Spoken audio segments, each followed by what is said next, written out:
Alright, no hyped intro today, but we're still gonna start off this video. So from here I'm kind of stumped because it's not my usual. Fuck it. What is going on, everyone? Derek here today, bringing you another vlog. Oh man, I'm kind of tired. Lord have mercy, it's hot out here.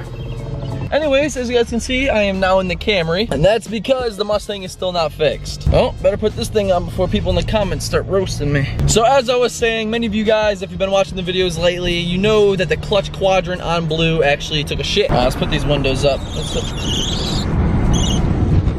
Okay, so when that happened, I gotta be honest with you, I got really nervous, considering the fact that I just put a clutch in when I did the motor swap about 2 or 3 years ago. And honestly, I don't drive that car but so much, and I thought I was gonna have to put another clutch in. But it seems to me that all my subscribers and friends that know a little bit about Mustangs and cars in general, they were claiming that the gear teeth on the clutch quadrant were grinding and they snapped and, you know, they just not hooking anymore. Which makes sense because that's why it sounds like this. It almost sounds like the teeth, you know, are trying to hook, but they're just clashing against each other. So Andrew with Mustang Lifestyle sent me a link to UPR for their aluminum clutch quadrant and their cable and firewall adjuster. So I went ahead and purchased that. I think that was like $90. And this was last Thursday, so it's almost been a week now. So I ordered it on Thursday and I actually paid another $60 for 2-day shipping. Air shipping, like they were putting that shit on a plane that day. And like I said, the kit was $90. I paid $60 for shipping. So, you know, I'm invested into this thing. And here we are Wednesday and it's still not here. Yeah.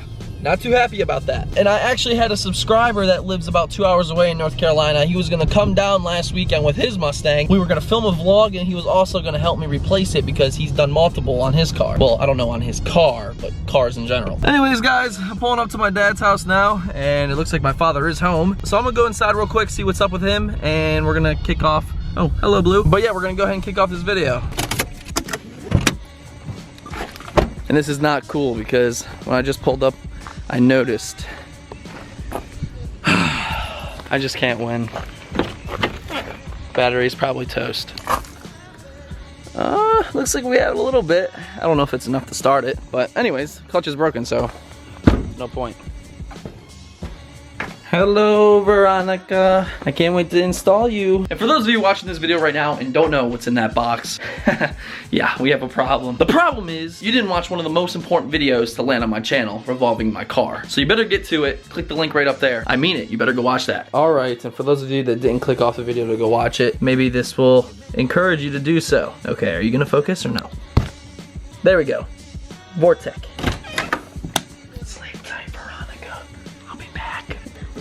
Excuse me. Hi, what are you doing? You're sleeping. Oh no.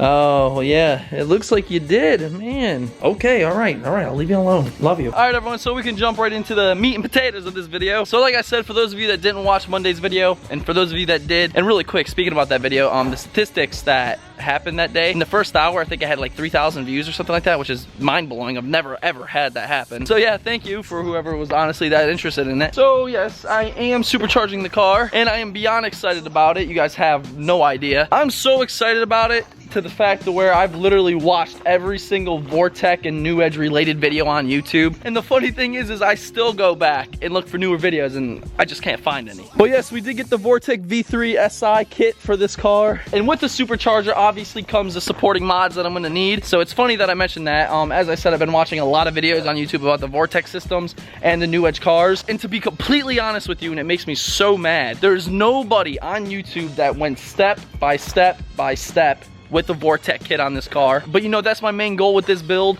and this installation. I'm gonna go into depth. I'm gonna go ahead and tell you guys every single piece I used, all the fabrication that's done. Even when it comes down to the tuning, my tuner Kevin over at Flim Flame is gonna take care of Blue, and we're gonna go into great details on that as well. For those of you with a 2-valve and have considered a kit, I promise you I will guide you the right way, and every video I post will be so informative, you won't have any more questions on it. But now, we have to talk about the main topic.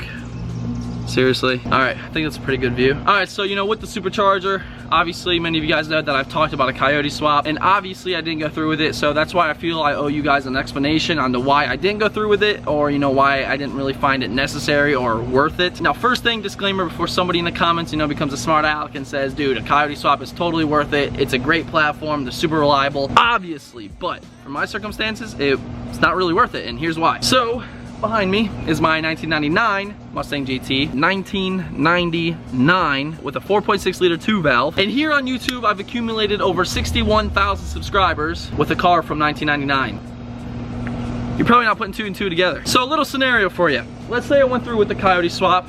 That'd be insane, honestly. It'd be such a dream come true. But at the same time, it really wouldn't. Because let's face it, guys, right now, as she sits, Blue is the new edge on YouTube. As of right now, at least, myself and Blue have the most subscribers on YouTube based around a new edge platform. Which I'm not tooting my own horn or anything, but this is where the Coyote Swap doesn't really make sense in my opinion. Now, I do the Coyote Swap, yeah, the views would be great, you know, the videos would be awesome, reaction videos, whatever. But at the end of the day, it's still a new edge. It's still gonna bring in the same kind of audience. Yeah, I might pick up some new Coyote owners and stuff like that, but this is where it kind of becomes irrelevant. So let's say I did pick up some new fans with, you know, S197s, S550s. Yeah, I'm gonna pick up a few and I might have a few now, but from a business standpoint, I don't really think a Coyote Swap new edge would seriously blow up the channel even more. I'm not gonna sit here and sugarcoat shit. That's my main goal, is to have this channel succeed and, you know, to go beyond the limits. And so far with owning a 1999 2-valve, I think I'm doing a pretty good job of that. And now that's exactly why I didn't go and buy a Coyote motor and fully commit, because I could have done that. I could have bought a crate motor, sat it in the garage for a while and pieced everything up.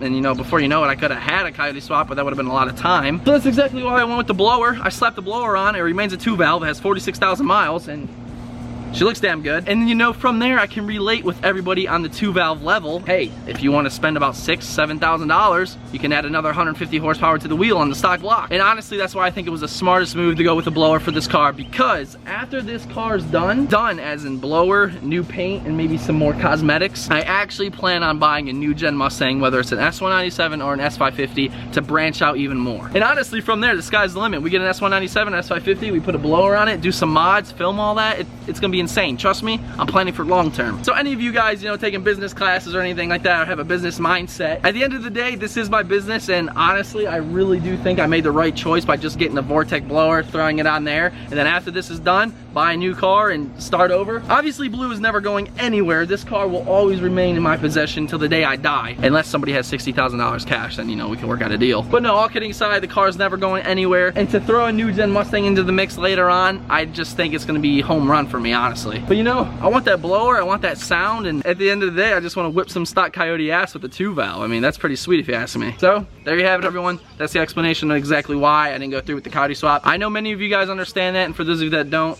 I apologize, but end of the day, like I said, it's coming out of my pocket. Trust me, it's gonna be worth it in the long run. Pick this vlog back up. So now that I mentioned a new gen Mustang is in the works, especially when this car is done, let's just take a look back to the day where I thought about selling this car. I test drove an S197 that I really wanted to buy, but you know, there was one video that I made that completely turned it around and made me keep this car, and that's actually gonna be my buddy Chris Sipple's Coyote Swap New Edge that I reviewed, and it's exactly why I kept this car. Blue is officially for sale, and kind of broke my heart when I was making that Craigslist ad, but you know, if you guys are interested in Blue, you can go check her out on Craigslist. The link will be in the description.